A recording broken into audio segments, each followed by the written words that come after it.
Hi everyone, thanks for listening to my presentations. Today I'll be talking about hepatitis C virus.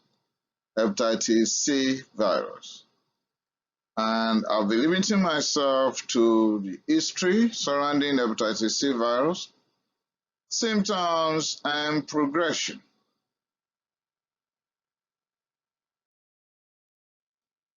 The historical part of hepatitis C virus is essentially that hepatitis C virus is known for one major complication, that is chronicity. About 80% of individuals with hepatitis C virus will become chronic. The most common cause of chronic liver disease is hepatitis C virus. The most frequent indication of liver transplants is hepatitis C virus. Still on historical parts of hepatitis C virus, when a patient is infected with hepatitis C virus, one of the following could occur. 20 to 40% will clear off, and about 60 to 80% will develop chronicity. 30% will likely remain chronically stable with the hepatitis C virus infection. Still on the historical part, 40% will develop fibrosis with a slow progression, while 30% will have accelerated fibrosis. Either slow or fast fibrosis, they can become compensated with liver cirrhosis in about 15 to 20%. About 2 to 4% will either have decompensated liver cirrhosis, while 1 to 2% will have hepatocellular carcinoma. What are the symptoms of hepatitis C virus? Might be asymptomatic, meaning no symptom at all. And sometimes when we pick symptoms, the symptoms will be non-specific. Might be dealing with fatigue, sleep disturbances, nausea, diarrhea, abdominal pain, or anorexia. We might be faced with myalgia, arthralgia, or just weakness with weight loss, depression, and anxiety. Still on symptoms, there could be itching, dark urine, cognitive impairment, liver cirrhosis, or could be diagnosed later on with hepatocellular carcinoma.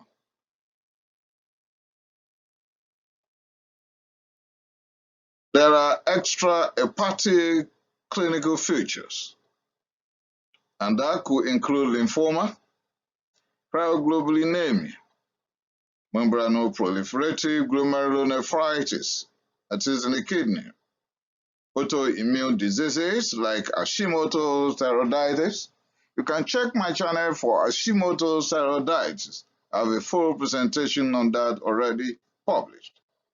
Porphyria cutanea, lichen planus, and diabetes mellitus. Not surprising, when we can pick autoimmune disease, we're likely going to be faced with more autoimmune diseases. And diabetes mellitus will not be strange here because it could be type 1 diabetes mellitus secondary to autoimmune disease. There are certain factors that could affect hepatitis C virus infection progression. Being male could now give room for increased fibrosis, and being a postmenopausal woman could open the door for increased fibrosis as well. The age of onset is of importance. Onset at older age means worse prognosis, while children are less to progress. The race could be of importance, particularly hepatocellular carcinoma, that is more common in Japanese. It is slower and less severe in blacks. But there are other situations where blast will suffer the most. We'll get to that in a bit.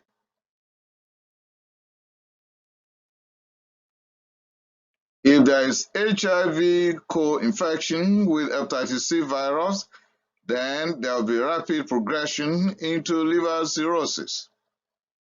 Hepatitis B virus co-infection with hepatitis C virus will give us a bad or even worse prognosis.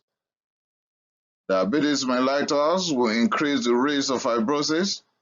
Obesity is not helpful because it will lead to hepatic steatosis, and then we'll be faced with increased fibrosis. If there is associated vitamin D deficiency, for example, anything less than 10 nanogram per ml, there is that likelihood of increased level of fibrosis. Still on factors affecting hepatitis C virus infection progression. Alcohol could lead to increased progression, and someone will want me to say that coffee will decrease the rate of progression. Yes, that's true. So you're happy? Okay, Tim Hortons, Starbucks, and so on. Okay, marijuana will increase progression. I have a full presentation on cannabis.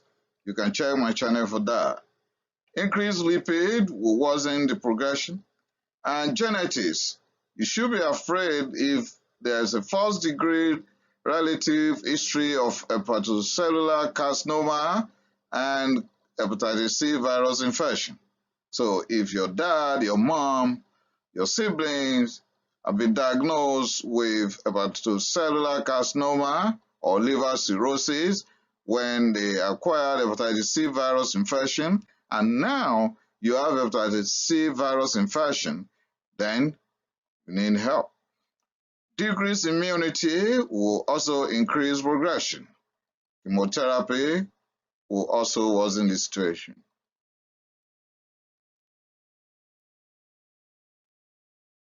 Progression to liver cirrhosis.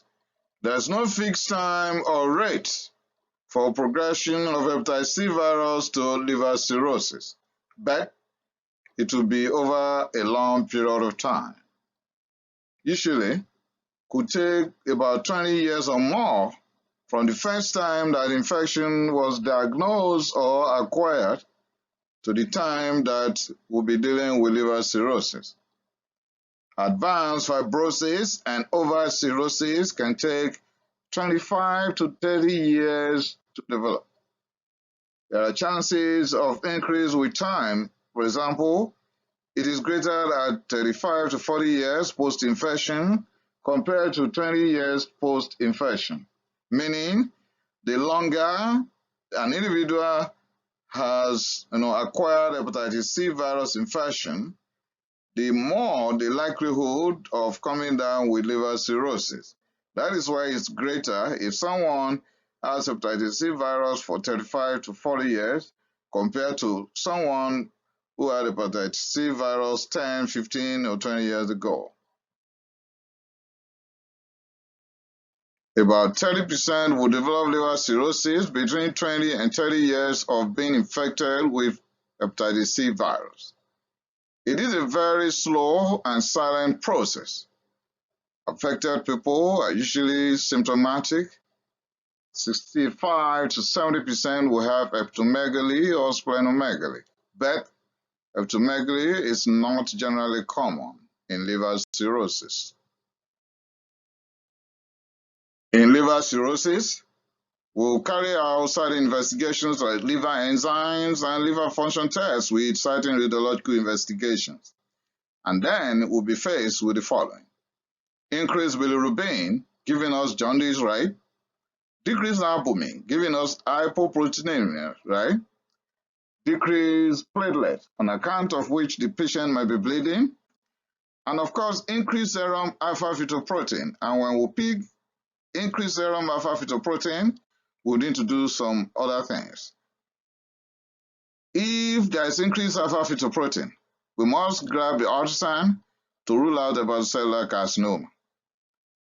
We have to do CD alpha-fetoprotein if ultrasound is negative, and we'll do that for 12 months. And why that? A rising level of alpha-fetoprotein is indicative of an occult malignancy.